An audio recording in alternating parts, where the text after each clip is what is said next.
Next వచ్చేసరికి main important process రొట్టెలు వేసుకోవడం ఎలాగో చూపిస్తాను. స్టవ్ ఆన్ చేసుకొని పెనం పెట్టుకొని పెనం పైన 1 టీ స్పూన్ దాకా నెయ్యిని వేసుకుంటున్నానండి. ఇలా నెయ్యి వేసుకొని మొత్తం స్ప్రెడ్ అయ్యేలాగా కలుపుకోవాలి. ఇక్కడ మీకు విషయం చెప్పాలండి, స్టార్టింగ్ ఫస్ట్ వేసే రొట్టెకి మాత్రమే ఇలా నెయ్యిని అప్లై చేస్తాము. తర్వాత రొట్టెలకి నెయ్యి ఏమి అప్లై చేయక్కర్లేదు.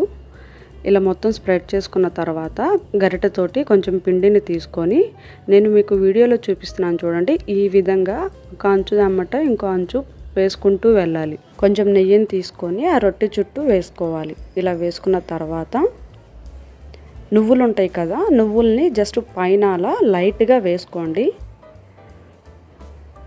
వీడియోలో చూపిస్తున్నాను చూడండి. ఇలాగా స్టార్టింగ్ రొట్టెకి మాత్రం కొంచెం లైట్గానే వేసుకోండి. ఇలా వేసుకొని మూత పెట్టుకొని మీడియం ఫ్లేమ్లో ఒక 2 మినిట్స్ పాటు రొట్టెని